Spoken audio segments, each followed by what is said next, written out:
और दूसरों को बिल्कुल ही नेगलेक्ट करते हैं और इलाके का बहुत ज़्यादा नुकसान है, अरबों रुपए का नुकसान हुआ इलाके में। और इसकी जब जांच होगी तो पता लगेगा, दूध का दूध पानी का पानी हो जाएगा, कितनी ग्रांट आई, कहाँ लगी।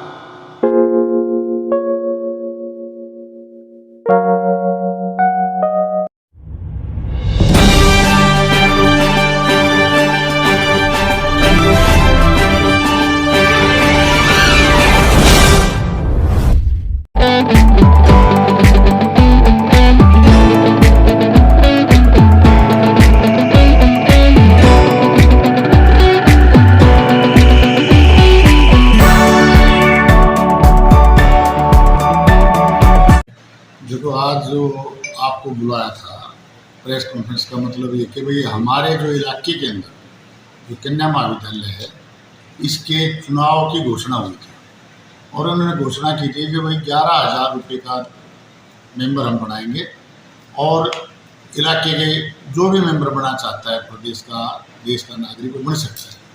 हमने भी अपने 11,000 रुपये इनको दिए, मैंने भी, मेरे बेटे ने भी, और भी बहुत से लोगों ने मेंबर बनने के लिए अपनी इनको दिया एप्लीकेशन, लेकिन उनकी मैनेजमेंट ने ये किसी को मेंबर नहीं बनाया। 100 लोगों की लिस्ट जारी की, जबकि 340 लोगों ने पैसे दिए और 100 लोगों की लिस्ट जारी करी, बाकी को 240 को तो मेंबर ही नहीं बनाया, कोई रीज़न नहीं दिया। तो रीज़न ना देने के कारण से हमने अब रजिस्ट्रार ऑफ सोसाइटी को एप्लीकेशन दी है कि भाई क्यों मेंबर नहीं बना रहे। ये जनता की चीज़ है, 95% इसमें सरकार का योगदान है, और अगर सभी को मेंबर बनाते तो कम से कम भी 40 लाख रुपए और आते और संस्था का फायदा होता। अब ये तो कोई तरीका नहीं कि किसी को ये कहे मेंबर नहीं बनाते।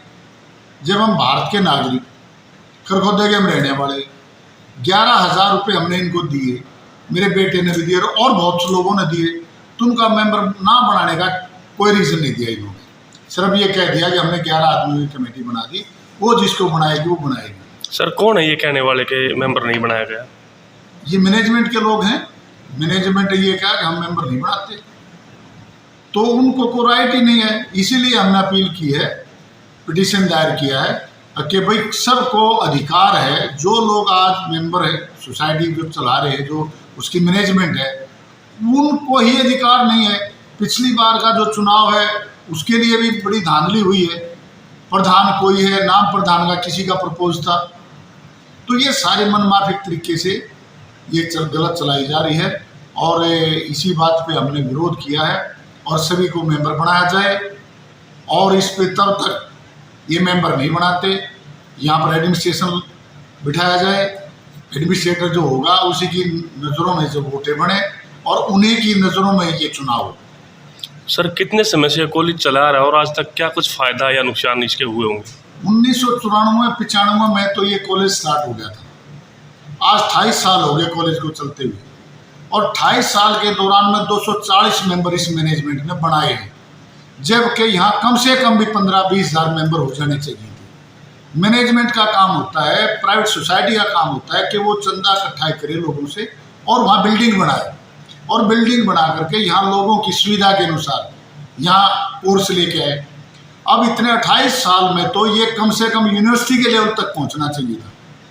लोगों ने ज़मीन दान दे रखी है, लोगों ने अपना चंदा दे रखा है, लेकिन उसके हिसाब भी ये जो ना कर ही नहीं रहे और ना इनको मेंबर बनाया। इन्होंने कम से कम भी जो लोगों से 20 करोड़ रुपए चंदा आना चाहिए था वो चंदा ले लिया, और सरकार की जो 20 करोड़ ग्रांट आई है वो यहाँ प्रॉपर तरीके से नहीं लग रही।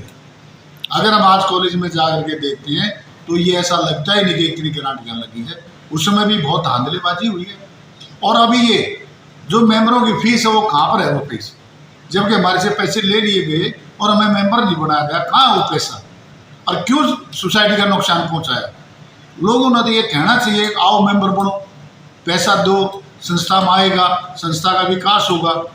सर आपने आरोप लगाया है कि जो ग्रांट आई है उसमें भी धांधली की गई है, इसकी कहीं शिकायत की है? उसकी शिकायत अभी हम करेंगे, उसकी शिकायत भी होगी, क्योंकि अभी हम कॉलेज में गए तो हमने देखा, अभी हमने गेट पे देखा, द्वार देखा, तो उस पर लिखा हुआ था खजान सिंह द्वार। तो वो लोगों ने, किसी ने, खजान सिंह ने जो चंदा दिया होगा तो उसने अपना वो बना दिया, अब अब ये तो कह नहीं सकते ये सोसाइटी ने बना दिया, क्योंकि इस पर नाम ही खजान सिंह द्वार है। अगर खजान सिंह जी ने उसका चंदा दिया है और उन्होंने इतना उनके परिवार में पैसा दिया है तो उन्होंने तो अपनी याद में बनाया है। तो सोसाइटी में जो पैसे आए, सोसाइटी जो ग्रांट आई, वो ग्रांट का भी तो हिसाब किताब हो, वो कहाँ लगी, कहाँ गई,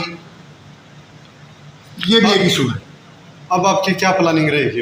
हमारी प्लानिंग ये रहेगी कि ये जितने भी वोट का जिसको राइट है, जिन्होंने पैसे दे रखे हैं, उनकी वोट का राइट हो और सबको चुनाव लड़ने का अधिकार हो। और तब तक ये नहीं होता, तब तक यहाँ पर एडमिनिस्ट्रेटर बैठ जाए, एडमिनिस्ट्रेटर अपनी नज़रों में अपने उसमें ये चुनाव करवाएं और अपने हिसाब से वो वोट बनाएं जिनको वोट का राइट है। और जो भी धांधलेबाजी हुई है उसकी एक निष्पक्ष जांच हो। हम सीएम क्राइम को इसकी दरखास्त लगाएंगे। अगर जितने भी पहले ग्रांट आई हैं उनका प्रॉपर तरीके से ये देखा जाए कि इसमें क्या ग्रांट लगी हैं, क्या ग्रांट आई हैं और उसको कहाँ धांधलेबाजी हुई है, इसकी निष्पक्ष जांच करें।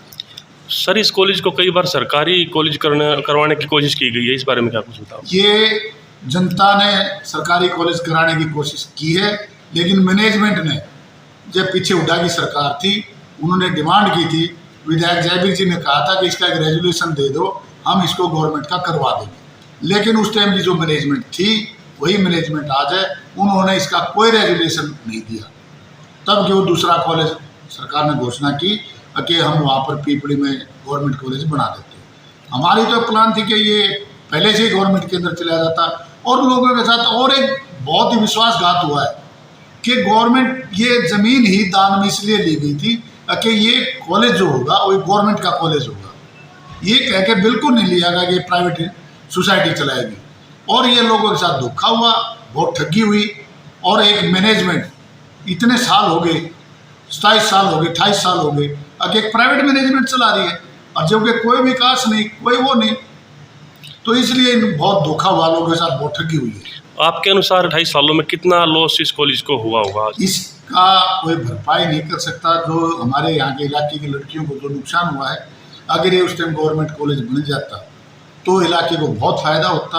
लेकिन अब भी जो मैनेजमेंट ने जो लॉस किया है, मैं ये मानता हूँ कोई भी मैनेजमेंट ये काम करती है कि भाई लोगों से चंदा इकट्ठा करती है। प्राइवेट मैनेजमेंट लोगों के पास जाती है, भाई हम कॉलेज के लिए नाम से चंदा दो, और चंदा मांगते तो इसमें बहुत ज़्यादा विकास होता है। PhD आती, मास्टर डिग्रियाँ आती, और भी बहुत कोर्स आते, कम से भी कम ये यूनिवर्सिटी लेवल पे पहुंच जाती। लेकिन इस मैनेजमेंट ने बिल्कुल काम नहीं किया।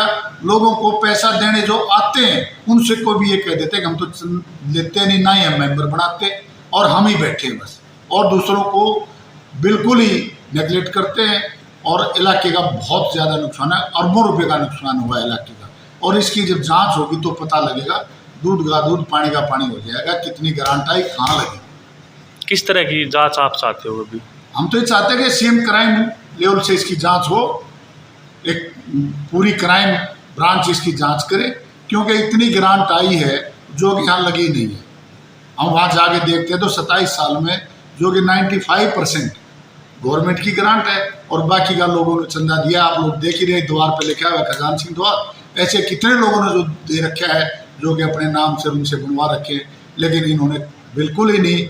हम ये चाहते हैं इसकी निष्पक्ष जांच हो और ये मेंबर बनाए जाएं। जितने भी ज़्यादा से ज़्यादा हो सकता है इलाके के मेंबर बने और इस संस्था की तरफ लोग ध्यान दें।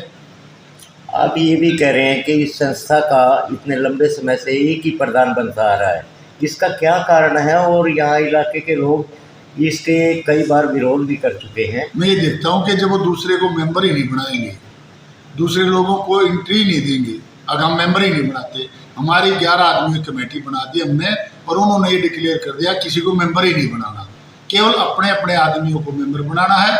और वो अपने अपने आदमियों को मेंबर बनाएंगे तो ऑटोमेटिक बात है कि उनके आदमी चुनेंगे। आप इसी बात से अंदाज़ा लगा सकते हैं भ्रष्टाचार का। अगर 28 साल से जो मेंबर, जो संस्था, जो आदमी, जो मैनेजमेंट केवल मात्र 240 आदमियों को मेंबर बना सकी है। और वो भी जब ये बने था, जब ये कॉलेज स्थापित हुआ था, तभी के मेंबर है वो। उसके बाद में कोई इन्होंने एंट्री नहीं दी और इसीलिए धक्काशाही करके और अपना प्रधान बन जाते हैं और दूसरे लोगों को एंट्री नहीं दी। अभी लोगों ने अप्लाई किया है, पहले यही नहीं बताते थे कब अप्लाई करेंगे, कब उसकी वो निकालेंगे। लाइक, शेयर, सब्सक्राइब जरूर करें हमारे न्यूज़ चैनल हरियाणा लाइव 24 को।